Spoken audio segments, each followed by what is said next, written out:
I have what you call hearing aid ear canals. Your ear canal kind of curves. My ear canals are straight because growing up, since the age of 5, I've had hearing aids. I've had molds in my ear. So I don't know what, boom, I put my hearing aid on. That's what I do. And I couldn't do that. So they hit the switch. And I remember I heard all these clack, crick, clack, clack, crick, crick, crick, type thing going on. Uh-huh. Then all of a sudden it was silent. After the crackling subsided, my youngest daughter said, "Hi, Daddy." And you heard it.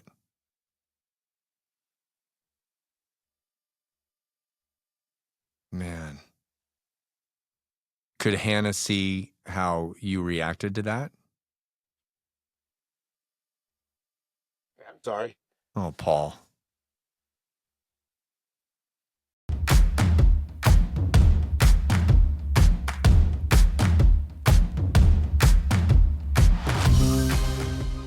What happens when the world tells you you're not going to make it before you even had a chance to try?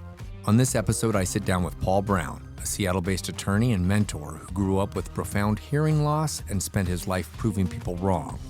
Not with pity or perfection, but with grit, self-awareness, and a whole lot of heart. From growing up in Alaska without sound to becoming a standout athlete and eventually one of the nation's top trial lawyers, Paul's journey is a lesson in turning disadvantages into strengths. We talk about the cruel moments that shaped him, how Cochlear implants changed his world, and what it means to finally hear your daughter's voice for the first time. Let's get into it when all the odds are against you, only on Navigating No. Paul, thank you for being here today, and thank you for jumping on. I know your time is very valuable, and I appreciate you not only as a mentor in my life, but somebody who I've known for many years and I look up to. And your story is just fantastic because you've overcome a lot of challenges in your life, and you've become and achieved what you have, even with those challenges. So thank you for jumping on and being here. Well, pleasure to be here.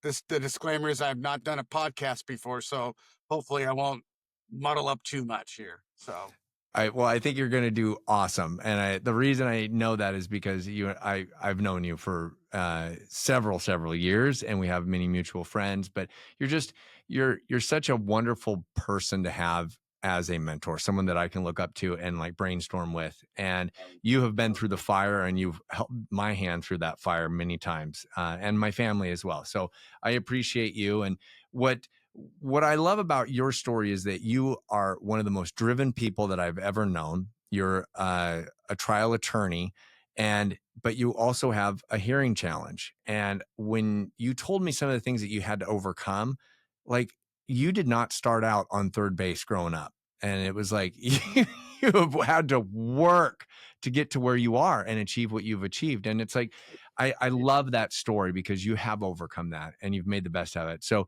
can you tell our audience a little bit about you and your background? sure, and frankly, this is in a way a very cathartic exercise too. Because it is a lifelong challenge. Um, I was born and raised in Alaska, and around 5 years old or so, my parents, I won't say noticed, but something was a little off with my responsiveness to um, sound. And so, being from the Seattle area, they took me down to the University of Washington experts and what have you. And this is back in the mid '60s, and they diagnosed, from my recollection, and I apologize, I can't give you the medical, specifications, but I had a profound loss in hearing, and there was concern about whether or not, and I get teased about this a little, whether I had the mental capacity to be able to develop into a normal, what we would call normal hearing person. Mm-hmm. And they should consider, some in-home care, boarding care type of thing, just so I could, Function. function. Yeah, just function. and very, very fortunate, for whatever reason, and both my parents have now deceased, so we can't really ask them. They took me back up to Fairbanks, and the general practitioner says, you know, let's give this kid a few hearing aids and let's see what happens.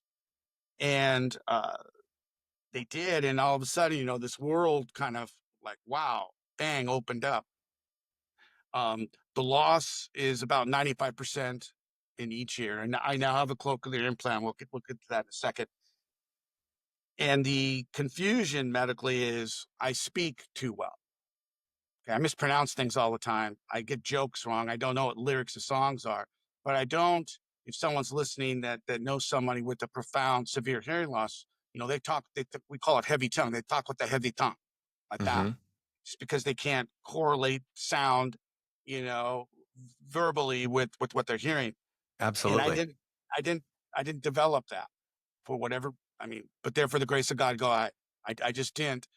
And fortunately, that my parents didn't treat it as a hearing loss and handicap. They said, "Oh, let's see what happens." And my mom thought it was important. I got into music, so believe it or not, I played the trumpet, and I picked the trumpet because it was the loudest thing around. And I played out a tune and what have you. I was an athlete. Um, that it didn't. It just didn't matter. I just did you know, uh, what I thought everybody did, you know. But as you look back, the cliche of kids are very cruel. I at the time the hearing aids were huge, so they were like Yeah, they're this. not little back in the day. Oh, they were huge, and so hey, deaf boy, oh they kids putting their hand over their mouth, deaf boy this, deaf boy that, ha ha ha. Paul can't hear you. That's how I grew up. In a very being out there yet being secluded. I don't know if that makes sense to you, Blue, or not. Do you mean You know, because you were in Alaska, or just because, like, within a community of friends, like you were out there with your friends, but they didn't include you? I was partially included but excluded because I couldn't hear. There's a famous quote. I'm paraphrasing this. I use it all the time from Helen Keller, and she said words to the effect: "When you're blind, you lose touch with things. When you're deaf, you lose touch with people." And nothing more profound could be said about that. Mm. So imagine, I call it sidebar chatter. I would still don't, if you're in a group of people, one on one, you catch that. But Hmm. everything that's happening around or you know, subtle comments and what have you, um, You I missed just that. didn't get it. Yeah. Yeah. Well, and I think that for someone who doesn't know anyone with hearing impairment, it's how important it is to face that person. Now, do you read lips? Yes. Okay. So like my mother-in-law, she has partial hearing loss as well. And it's so important. I didn't know this, how important it is to actually face her so that she can hear, right? Because if I'm off to the side and I'm just yelling her name or something and she doesn't hear me, I would assume she hears me, but that's not the case. And so it's like for a lot of people, it's an eye-opening experience because you have to pay the respect to the person because you only see me. That's kind of what you're hitting on. Well, and then that just bleeds into we're kind of setting a foundation here a bit. Mhm. Um, that just bleeds into a lifetime of being misunderstood. At the law firm here, someone new comes in. I walk right up to him. I said, "Hey, I don't know if anybody told you, but my name's Paul." I point to my left ear. I wear a hearing aid. I point to my right side. I got a cochlear implant. Here's why it's kind of important. If I'm Mhm. walking down the hall and you're walking behind me, you say, "Hey, Paul," I'm not going to hear you. You're going to think I'm being rude, Mhm. right? Mhm. Or if I'm looking at you like this and reading your lips, you're gonna think I'm invading that personal space. Sure. Sure. So it is a situation fraught with misunderstanding. So it's a Mhm. lifetime of misunderstandings.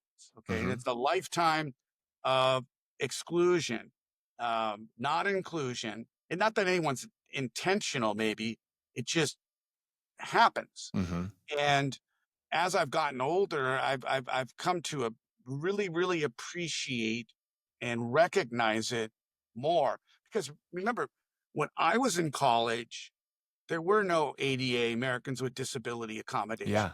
at all. Okay. When I was in law school, I would be at the front of that door so I could rush in and make sure I sat in the front of the classroom so I could read the lips of the professor. Mm-hmm. Okay. Professor turns his back or her back and writes something on a board and talking. I'm not getting any of that. Yeah. And there was nobody there, to say, hey, do you need help? Yeah. And I'm not faulting anybody. It's just Yeah. that was my reality. Well, and you're already starting uh, behind, right? Like what other people take for granted. And this isn't just about hearing. It could be for anything, whether you're blind or whether you speak a different language or your financial background. It's like you're already starting behind what other people take for granted. Um, but And I love that you said that now as an experienced person, because you're only like 30, is that you go up and you talk to someone and you inform them prior to it. Say, please don't take it personally, but you inform them so that it brings the miscommunication, it limits the miscommunication possibilities. But I'm assuming you didn't do that as a kid. no, well, not only do you not do it as a kid, you did the back then it was, you were weird, Mm-hmm. odd, and that kind of affects your personality, and again, just by the grace of God, and I mean that with all seriousness, I intellectually, I remember this one day I'm sitting down, and this kind of goes to the navigating no theme in a Mm-hmm. way. And I decided I've got a choice. And this is very, very conscious. And I don't know how kind of mature for my age because I was a youngster. I can either sit back and let everything go by me and not participate, Mm-hmm. and they were two extreme choices, nothing in the middle, or I could take command and be right in the center of everything, command the conversation, you know, command the discourse, command topics, command how the conversation was going. Now, that choice gets you in trouble too. Oh, right. Right. You see what I'm saying? Yeah. Yeah. But that's what I did, you Those know. were your two choices that you were left with, and you decided to go with the proactive movement, right? And you did that. You absolutely did that. So I want to let's go back into your time as a kid, and it's like you're playing. You could do sports, but you were already starting a little bit behind, and not only being made fun of off of the field, but on the field. Like, what was that experience trying to join a group of kids who are already, let's call alpha and picking on other people or bullies? How did that feel? And then how did you use it to your advantage? I was the meanest son of a gun in there. So what I lacked in athletic ability, I made up in aggressiveness. You know, um, Probably kept me out of jail in high school. If you want the truth, I was very, very. I was aggressive. I was a lifter. I liked lifting weights. I liked lifting weights because it was a solitude.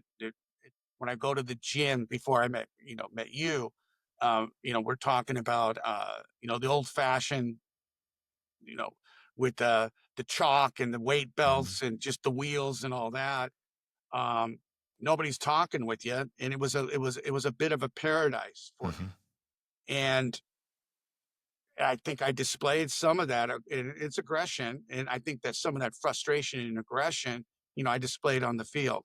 And I certainly was not the most gifted athlete, but I certainly was the most aggressive. And I mean, I wrestled too, and I was a pretty decent wrestler. And it finally got known that this guy doesn't hear when you blow the whistle. He's not hearing the whistle, so the referee would have to literally come up, and they would have to tap me to Mhm. stop, you know, beating on a kid. Yeah, You know yeah, what yeah. I mean? So and that led to, I think, as you look back at it, when you get in that particular lane, to use a highway analogy, if you will, you don't see any exits. See what I'm saying? Mm-hmm. So you're on this aggressive control, okay, dominate lane, Mm-hmm. and you dominate even when it's not appropriate to dominate. You dominate even when you're not the right person to dominate. Mm-hmm. Again, this is all reflection, thinking Sure, back. 100%. You know, I wasn't aware of that then, and there's consequences for that, as I later came to discover, right? Yeah. And so, uh, but it was survival. Let's just call it what it is.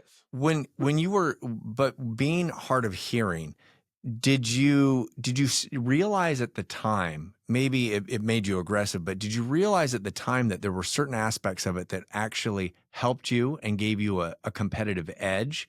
So, for example, in judo, we had a man who was blind, and he was one of the best judo practitioners because he could feel every move that any of us were ever going to throw at him. Before, I mean, I was looking for telltales, whereas he would feel them, and that was so much better, right? Like, were there certain things that you used to your advantage in football and or wrestling because of your hearing? I think a self-awareness of what was going on around me. In other words, the intuitive nature, because I don't hear if someone's near me. I have a sense. Mm. For example, let's fast forward to being, an adult. Okay. Wife and I go out to dinner, chatter's going on everywhere. I walk in the room and I could tell you how many four tops, two tops, one top, wearing a suit, not wearing a suit, long hair, short hair, beards, mustaches, intense conversation, romantic conversation, family get together. I get a layout of that room by looking at it.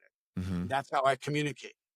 So you could apply that in the sense of, in football with the aggressiveness of it.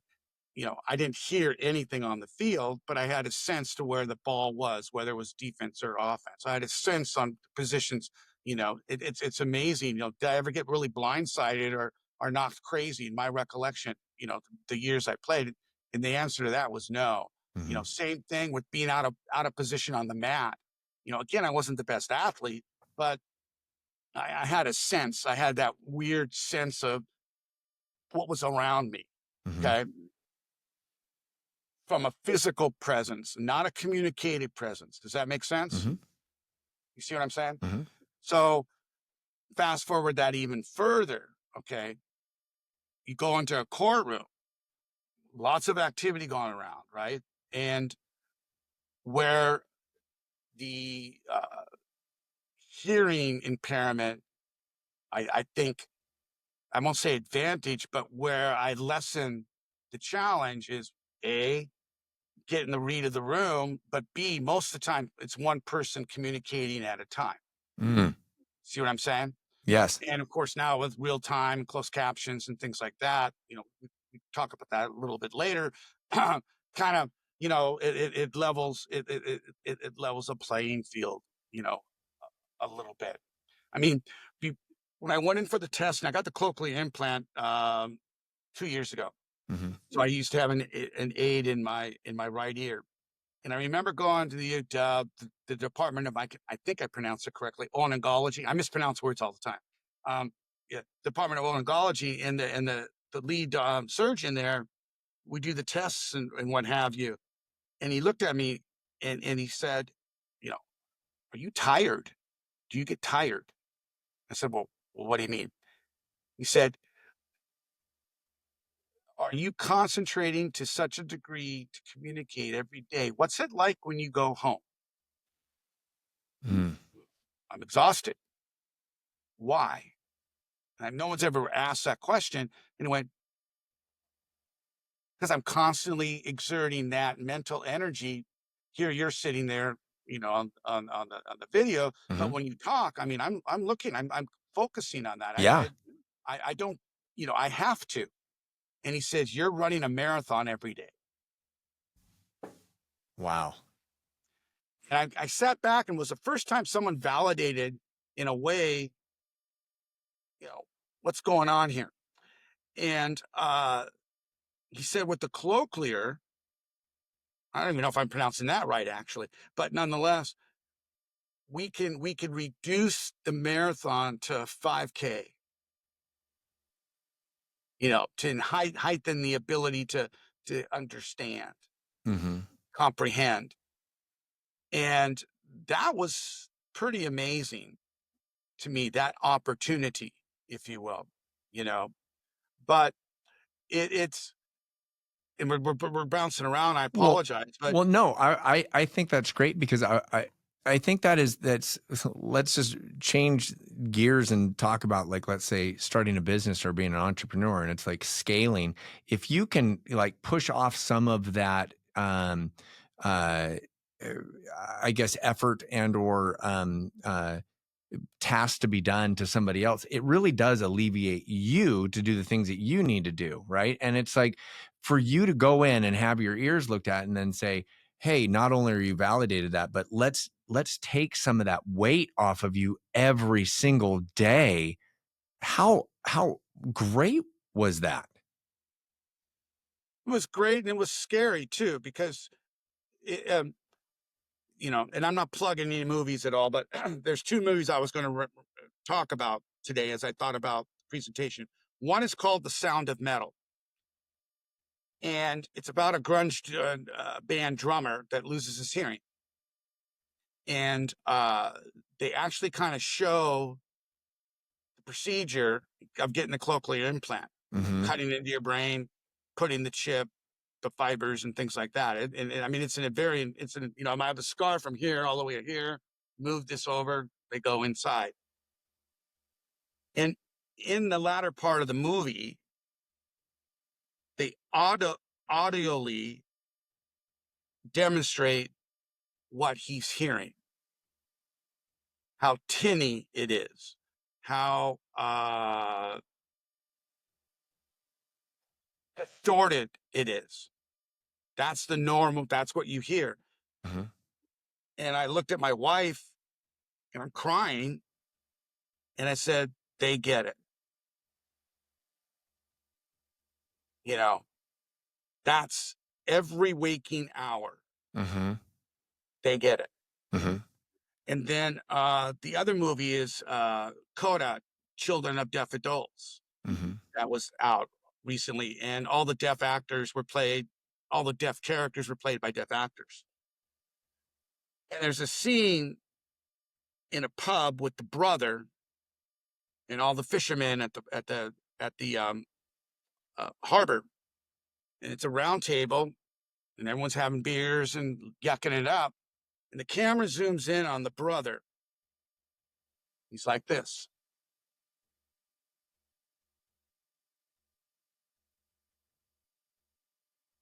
And the pause is important here. What you hear is what you're hearing the brother. This is exactly what they portray.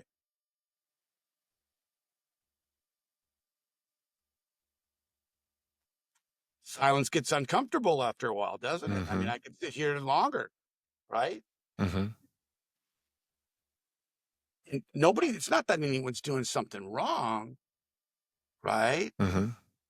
But it's just, it is an exclusion. Yeah.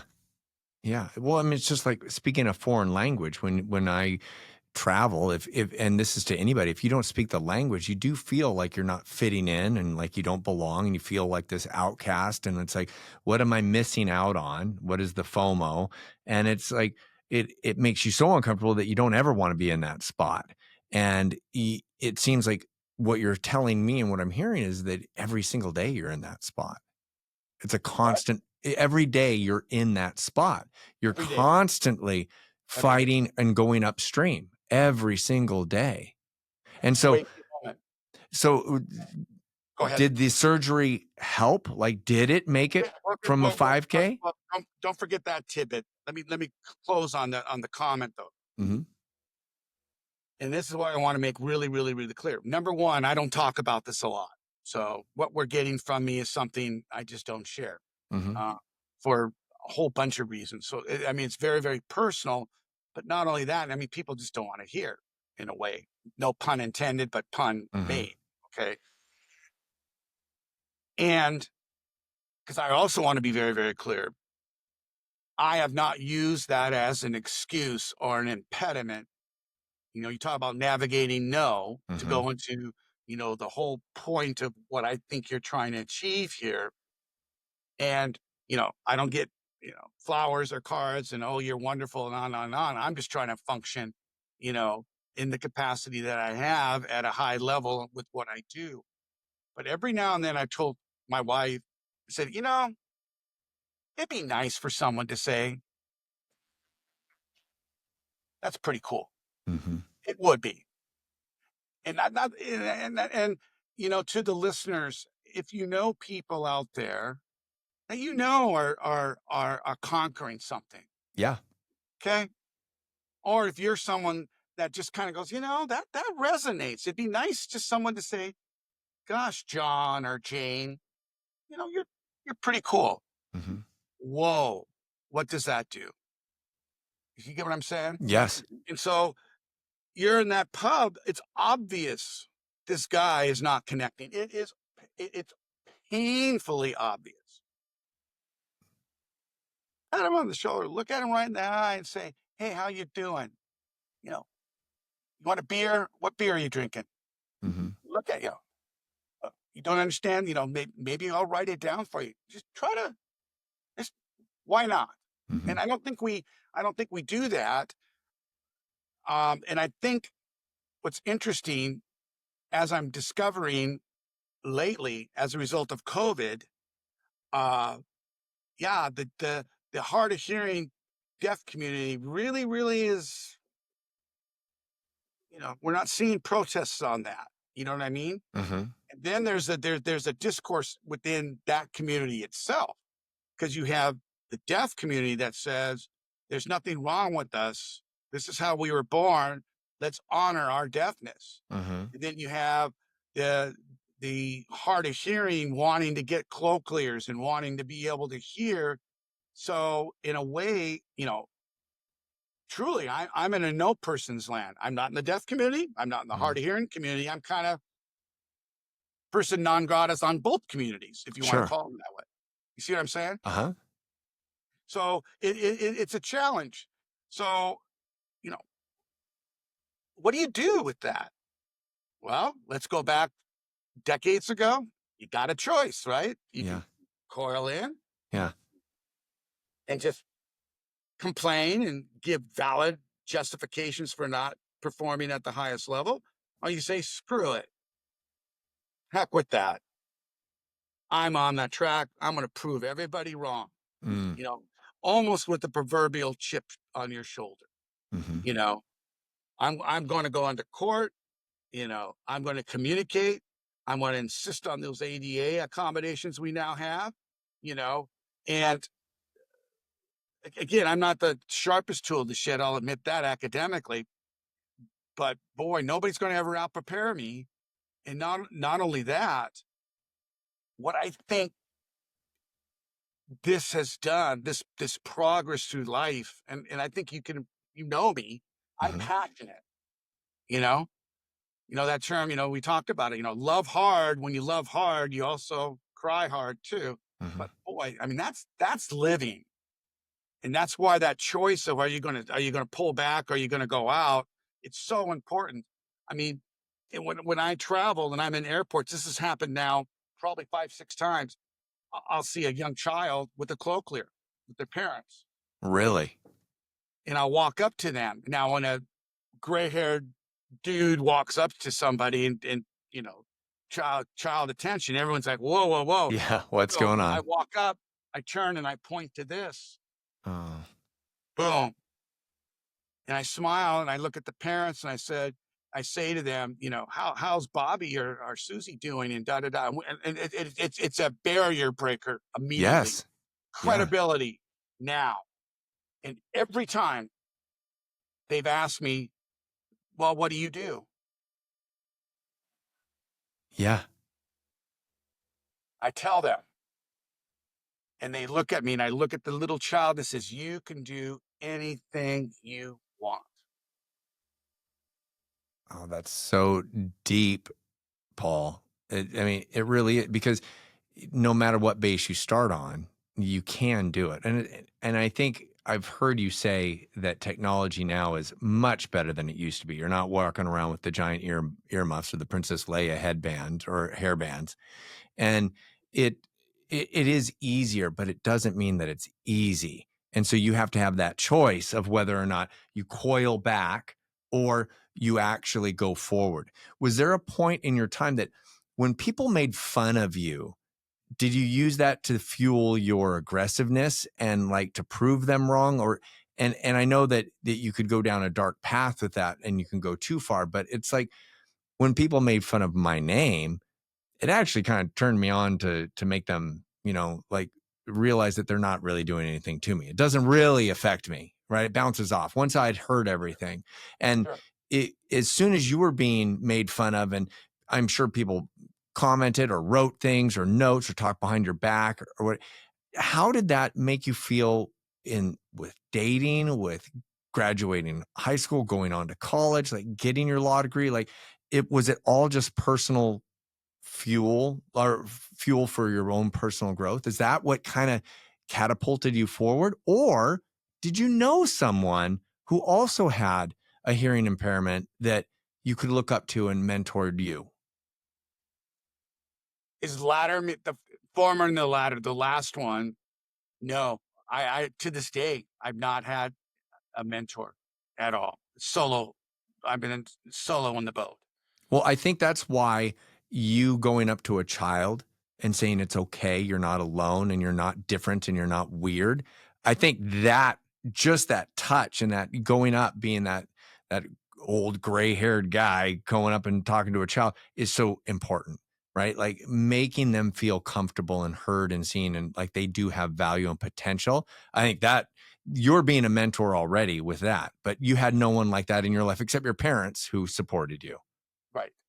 You Yeah. know, and I mean, ignorance is bliss too, Blue. Okay. Um, there's a pastor years ago made a comment I'll never forget. I assume everyone loves me until I'm told different. I use that line all the time. Yeah. Let that to your listeners, let that sink in for a second. Okay. And in a way, that's my foolish manta. Mhm. So I knew I was being made fun of because I could feel it. Did I know what was said or the sidebar chatter? No, probably might have been, there's a blessing there. Maybe it was worse than I than I thought. You know what Sure, I'm saying? sure. You know, I mean, I'll tell you, an undergraduate, the fraternity I was in, and again, you know, uh, they ended up voting me in as president. They probably ruined the day because we blew the budget and everything, having too much fun. But my junior year or maybe a sophomore, junior year, I forget. We're in a meeting, and I'll never forget this. I got up in front of my brothers, and I said to them, "Okay, I put up with this long enough. I'm tired of you guys teasing me. I'm Stop sure it." that went over well with a batch of fraternity kids, but continue. I said, "Stop it." I mean, I physically was able to take care of myself, so that Yeah. wasn't and I was pissed. I was like, "You guys are supposed to be my friends. You're supposed to be my brothers. You're supposed to be supporting me. I support you. Blah blah blah blah blah. Stop it." And things did change. I mean, I was in North Carolina recently with at a wedding. I told you about going over there. Of one of my fraternity brothers, right? His daughter. You know, my best friends are my fraternity brothers. Uh-huh. So, most of them. So it, those things have been few and far between of feeling like I need to do something like that. You know, I will say, here at this firm, uh, when I was going to get the cochlear implant, I let everybody know, and I was brutally honest about it. And managing partner was appreciative, says, "You didn't have to be." And I says, "No, they need to know." I told them I was going to be, not dead man walking, but I was going to be deaf man walking for about 10 days because I Hmm. couldn't wear my hearing aids. Everything had to heal up. And I wasn't going to be able to communicate, period. And I let everybody know that. And again, we're bouncing around a bit. So I'm sorry, but when, so you get the procedure and you have to let everything kind of heal and settle in. Hmm. And then you have what they call activation day. Okay. And it's exactly what it implies. You go back to the office and the doc's office. You sit down. They've got the computer screens, and they hook you up, Hmm. if you will. Like a robot. Yeah, Hmm. yeah. And I had my youngest daughter zoomed in from Arizona at that time. My oldest daughter and her husband were on another Zoom, and my wife and I were there. And so I have not heard anything for, I mean, which is unimaginable because You remember, were running your marathon until that point every single day. well, I did anyway, but it was a double marathon or Sure. with a triathlon, if you Uh-huh. will. And because every day, I mean, I have what you call hearing aid ear canals. Your ear canal kind of curves. My ear canals are straight because growing up, since the age of 5, I've had hearing aids. I've had molds in my ear. So I don't know boom, I put my hearing aid on. That's what I do. And I couldn't do that. So they hit the switch. And I remember I heard all these clack, crick, clack, clack, crick, crick, crick, type thing going on. Uh-huh. Then all of a sudden it was silent. Is your heart racing at this point? Like, are you scared? Are you so nervous? Like, are you expecting the world to be open, or like you're blind and then all of a sudden you can see, or were your expectations pretty low? I, I, I mean, looking back, trying to put myself in what I knew then compared to what I know now, I don't think I had expectations. I knew there was a possibility that my hearing, they would have been permanently deaf. Hmm. There was a risk, at least Okay. in this year. Um, so, and I mean, you talk about, I hate doctors and I shouldn't. I'm sorry if anybody's listening to the doctor. Uh, but that goes back to that misdiagnosis. It's hard for me. Hmm. It shouldn't be, but it is. And so I have to trust these people. I knew when they wheeled me in, it was a several-hour procedure. Lots of people were in the room. I found out later a number of the people that were there were the manufacturer of the Cochlear because they were real-time monitoring things. It was quite fascinating in some respects from what my recollection. Kind of a test Act, act, subject. pardon? Kind of a test subject too. In a way, because improvement in technology, and there were some Hmm. things they were working on, like tracking the hearing real time is one thing I understood, that doesn't make sense to me, but that's what was going on. So back to activation day. After the crackling subsided, my youngest daughter said, "Hi, Daddy." And you heard it.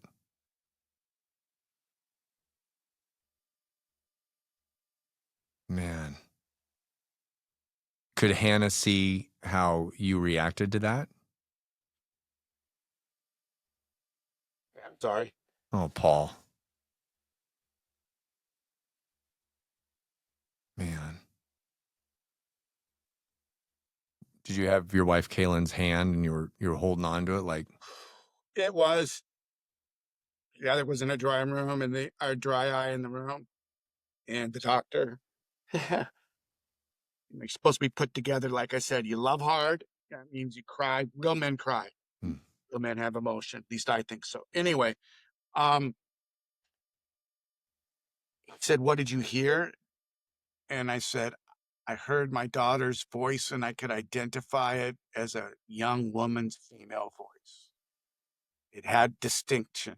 Your voice has a distinctive natures that I would not be able to recognize." and after that, did you hear Emily's? Did you hear like Kaylin's? Did everybody sound a little different? I bet even your doctor sounded different. That's the gift I got. Wow. Yeah. But you were Still, I got the terrified going in. I still have that tinniness, that I talked about with the movie and on and on and on. But I mean, everybody has told me that knows me, I don't talk as loud, there's a calmer, more of a calmness, you know, et cetera, et cetera. Still, I've got the challenges, I still need to lip read it and it's not perfect, but to understand and appreciate the beauty of someone's voice is amazing. Wow. And I think the only thing that I can compare that to is music, right? Like people's different voice, but then like my wife's laugh. Heidi has this contagious laugh that is like she could be in a far room and I know it's her laughing. And it's like that's so special to have that. Or, it's with our kids. And so for you to now be open to that and to be able to experience that, it just opens up that whole new like a new love and appreciation for life. And as corny maybe as that sounds or cliche-ish, that you hit the nail on the head with that. It's look at life is full of challenges all the time. Mhm. And having an appreciation for the uniqueness of each person just by the very fact of their voice, to me is a tremendous gift. That no one should take for granted. I won't speak for others, I'll tell you, I don't, you know? Mhm. I mean, I'm goofy. I make sure when I come to the office, I say hi to everybody, Mhm. okay? Staff, associates, partners. I don't know if that irritates some of them, or I mean, I don't sit in their office and talk forever, but I acknowledge who they are. Mhm. And I remember I've done this for decades. And I remember one time somebody asked me, "Why do you do that? I mean, nobody else does that. Why do you do that?" And I kind of smiled, says, "I mean, when you work with people, you got to care about them. When you care about them, you get a better work product. Well, and you That's do. Yeah, they are important and they have value too. Like, and they have their own needs and yep, I don't want to go into a work where nobody likes me or especially where I feel that people are talking bad behind me or behind my back. But that goes back to what you were saying is that you have to assume everyone loves you unless you hear otherwise. And why not show how much you love somebody in in that thank you card or in that handshake or that come up and tap somebody on that back and say, you're doing a good job. And if I'm the first person to tell you, Paul, today, I'm going to pat your back and tell you that I'm proud of there you you go." because And they also, I think that builds a degree of integrity, if you will, and competence from the standpoint of foundation of competence, where when there are things that don't go well, when there are mistakes, okay, there's that, again, I like the cliches and sometimes I mispronounce them, right? But the ones I got, you praise in public and you admonish in private, right? Mhm, So if there is a mistake done or something, what do? You grab that person, bring them in the conference room or an office, shut the door and say, "Susan, this is what happened. This is mhm, why it doesn't work. This is what we need to do to correct that." mhm. Blah, blah, blah, blah, blah. But when Susan just knocks it out of the park, you know, it's in the lunchroom and everyone, "Susan, man, girl, you Yeah. rock. You Mhm. did blah, blah," whatever that might be. And I mean, for being someone that's a trial lawyer and aggressive and cross examines people and what have you, um, there's a love element I have, I think, too, that it goes back to love hard.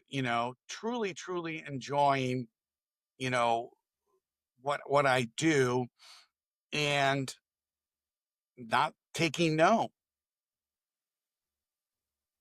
And yeah. What's the secret?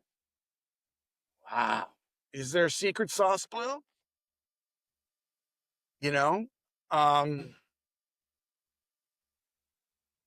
Yeah, what is that one thing that you would want to tell your past self to get over that? Like, is there a secret that you have found or something that has gotten you through this other than what you've discussed today about just continue making the choice at the very beginning?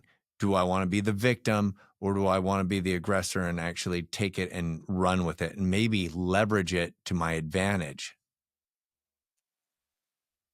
Ignorance sometimes is bliss too. Um, Not having, because, Alaska during those days was quite isolated, you know. Um, so maybe not having accessibility to all the experts or the medications or whatever else might have been subscribed, maybe that was a blessing. Um,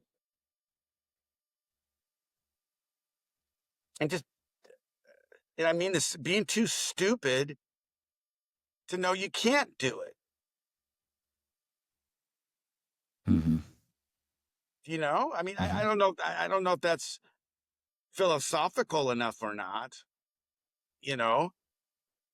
Um, Well, it's being naive enough to not understand the gravity behind what's occurring, right? Like it's like you're willing to push yourself and put yourself in front and take those knocks because you there's nothing else to lose, right? And it's like if you don't know any better, why not? If you don't know that other kids can hear perfectly, then why? I'm no different. And it's almost like you weren't the victim. You didn't look at yourself as like, oh, I'm this person who is never going to get ahead in life. That you're like, well, if I want it, I have to just go after it. I looked at it very intentionally. I've been journaling for decades. Okay. And I journaled in high school. And some of the stuff I wrote is pretty offensive. I mean, as far as my attitude. But I think I'm 5'9.5" stretched out, right? But and and like I said, I was big. I mean, I lifted. I was I was about, and I wrestled heavyweight, actually.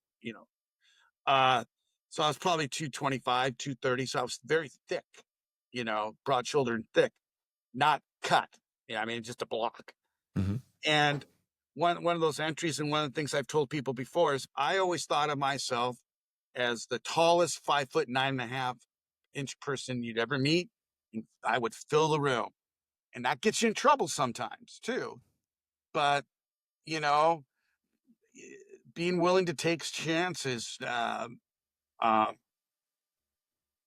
not listening to the experts, you know. Um, and as I've been older, I look back to Blue and realizing that, seriously, I mean, the hand of God has been on me as well. I mean, there are things that I can't explain, things I've gone through. And I sit back and go, wow, okay. Yeah, you're looking after me. Mm-hmm. Okay. So that faith in truly not feeling alone was probably, and still is, uh, uh, a major part of it. I'm not trying to evangelize everybody and what have you, but for me, I would be amiss if I didn't say, Mm-hmm. man, without yeah, without the Lord, without knowing that somebody loved me, I don't think I would have made it. You know, and you know, and as you get older too, that consciousness, we should evolve, right? We Mm-hmm. should improve, and being more aware. And it's interesting, as a result of the cochlear and being able to hear better and communicate better, being a little more insistent with the courts on having real time and the accommodations that I'm entitled to. Um, Reminds me though, what I think, the other key, I ignored the fact that I had a handicap.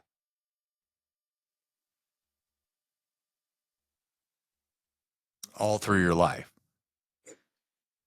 Didn't register to me. I never thought, as I honestly, I look back at everything. One, because there was no awareness of it to begin with. So Sure. if I had it, no one was going to help me out. You know, Mm-hmm. there's no accommodation. is that wrong? Yeah, I think that's wrong as I see it now, but I really didn't.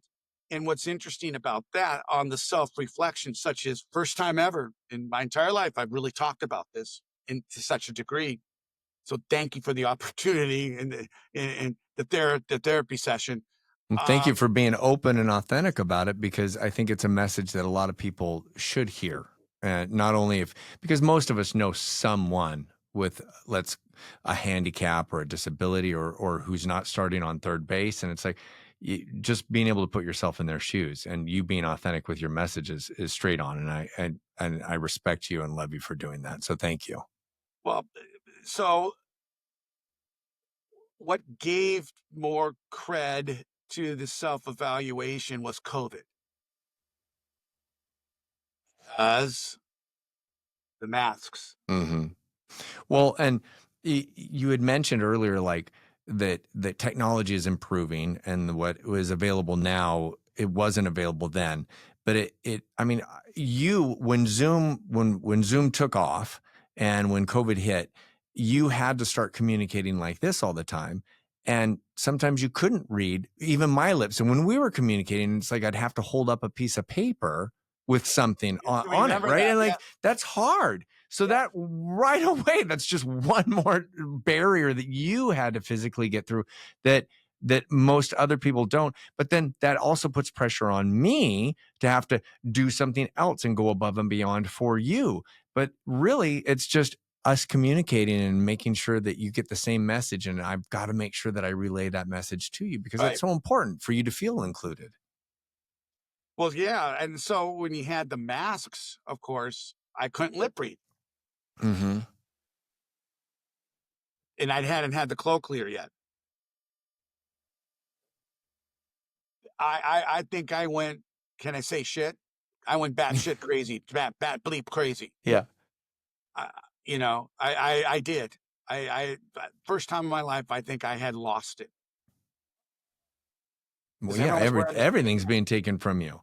Like, our son, he was a COVID baby, and we were really worried about him being able to speak, because you didn't realize that he wasn't around other kids, and it was only the two of us, Heidi, well, and our daughter. But it's like we were so worried about the mask and worried about whether or not he could read it. And we really were concerned, but he obviously caught up. But it was just even our kids, let alone someone with a handicap. Yeah. I mean, and keep in mind too, that, I mean, there's a balance. I think people, well, am I prejudiced against people who wear masks now? No. Some people have a medical condition and or have a concern, or maybe, a basis, and or they just want to, that's fine. They're not doing it to make you not be able to read their lips, right? You can't take it personally. Exactly. Yeah. Exactly. But when we had the whole country wearing those masks at that time, again, and it wasn't because I'm not mad at Blue. I'm mad at the situation. I'm, person of no consequence. Boom, just eliminated. And so that forced me for the first time to sit back and say, I've got a handicap. Wow. And I mean, you're only like 35. So that was, yeah. That was your first time that you realized that you had hands tied behind your back. Ooh, every place else, like every other time, I could fake it through. I could, you know, you and I are in a social setting. We're having a chat. Let's say Mhm. we're talking about, I don't know, diets and dieting things and what have you. Okay, food and eating and recipes. Okay, my brain works like I'm reading your lips. I'm catching everything. I'm filling in a lot. Okay, but one thing I know we're not talking about is we're not talking about the Mariners. Mhm. So if someone comes up and starts talking about the Mariners, that interrupts the channeling that's going on here, I'm caught off guard, and now I got to go, whoa, hold it, time, brain speaking, time out. We got Mhm. to make this adjustment. But then right in the middle of that, you know, if Bob or Susie come up and they start talking, I don't know, about wine. We're talking about recipes.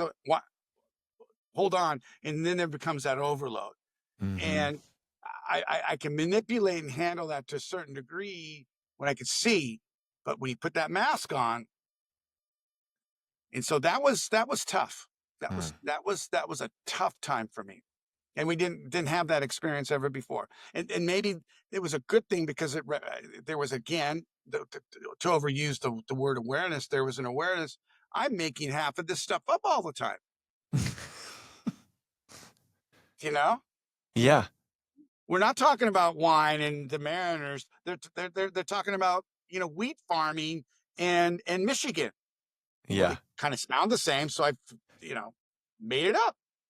Yeah. Oh my God. I love that. Um, well, when I had asked you what you would tell your past self, but it sounds to me like if you were to, if you go into the airport next week and you go on a trip and you do see a kid with a cochlear or some hearing impairment Or even hearing aids. Yes, or yes. hearing aids, what are you going to tell them?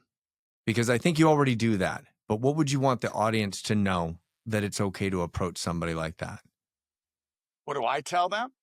Yeah, what would you tell that little child? What would I tell the child? I'd smile, give them a loving eye, tell them they're great, and they can do anything they want. Don't let anybody ever tell them any differently, and this is not an impediment. Oh, and that is true. And I respect you so much, Paul, not only because you didn't let it hold you back, but you took it and you ran with it.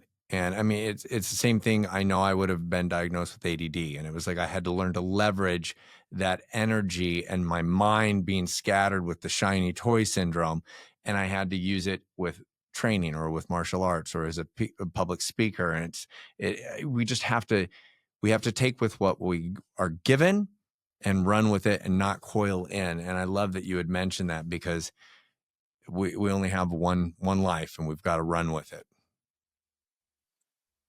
At the end of the day, then is it a life well lived? Have you had a positive impact on people? Have you encouraged people? Have you, you know, uplifted people? Have you taken those chances and things like that? And you know, far from perfection, believe me. Many, many, many mistakes, and wish I had do overs. But I do think the bottom line is you know and you hear this theme a lot. I think that if you were talking about this, maybe, and you listen to and you combine what others have told you on your podcast, navigating no, I mean, a common grasp of that really is there's no such, no, do not accept no. Mm-hmm. Do not accept no. Do not accept the fact that I have a 95% loss in my hearing and I shouldn't be able to communicate. Screw that. Do not accept it. Well, And sometimes and ignorance is bliss sometimes too. mhm. Not knowing, by not accepting no, you are being a fool. Well, how many examples do we have of that, right? I Mhm. mean, your theme, your manta, if you will, why it's so applicable is, and I tell this to kids all the time, anybody you admire, you know, name it from, website owners, names that we could throw out, and car makers, and let's say are singers or athletes or whatever. Any person that you see there, right? Have they failed? The answer is, of course they have. What's the difference? They didn't take no. And that is spot on. And I'm glad that you did not take no and that it didn't let you take you into a dark place, especially after COVID or even as a kid. And I just want you to know that you are impacting people because I am one of those recipients of that. And I want you to know what a blessing it is to have you in my life and with my family, because you have made me feel like a part of your family with your wife and your 2 girls and now your grandbaby. It's like you are that mentor and that impactful person, and you are somebody that somebody can look up to and say, if he could do it, I could do it. And thank you for having me in my life, or having me in your life. Well, it's been a pleasure and a blessing for me too, Blue. Well, I appreciate you and thank you. Where can people find out more about you, or if anybody ever wanted to reach out to you, where could they find you? I'm going to hesitate. I'm wondering, everything I've talked about had nothing to do with what I do for a living, so I didn't have to give a disclaimer. If they want to find out more about me, my I can give an email address, a business address, and a business phone number if you want. Want me to do that? How about I just say that you are one of the most amazing trial lawyers out there. And if anybody ever wanted to look up to somebody or to get information on somebody you want on their side, it would be Paul Brown.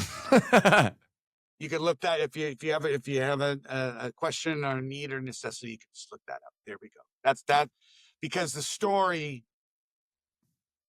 the journey is a better way to say it, is not, while my profession is linked, it's not What defines you?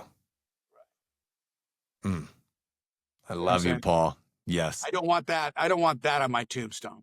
No. Good, great lawyer. I don't want that. You know what I want? I want a great friend, a loving friend, good dad, grandpa, husband, confident, that cared and How about hi, daddy? Is that what yeah. Hannah said? Say what? What did Hannah say to you when the cochlear went off? Hi, Hi. hi, Dad. I love There that. you go. That's it. See, I just saved your family time. Oh, yeah. Hey, we got the mic here. We do the mic drop. Boom. Double click on that, Paris. I love it. I love you, Paul. Thank you so much for being authentic and opening up on this. And thank you for being a part of my life. Likewise, buddy. Likewise. Love you back. All right.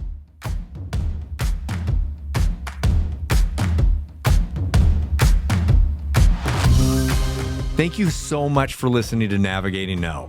If this episode brings you value, or you know someone who could benefit from it, the best way to support the show is by sharing and subscribing. It's completely free and helps us reach more people. And if you have any questions, feedback, or guests you'd like me to interview, drop a comment while you're there. I'd love to hear from you. And most importantly, thank you for tuning in. And let's continue sharing optimism and positivity.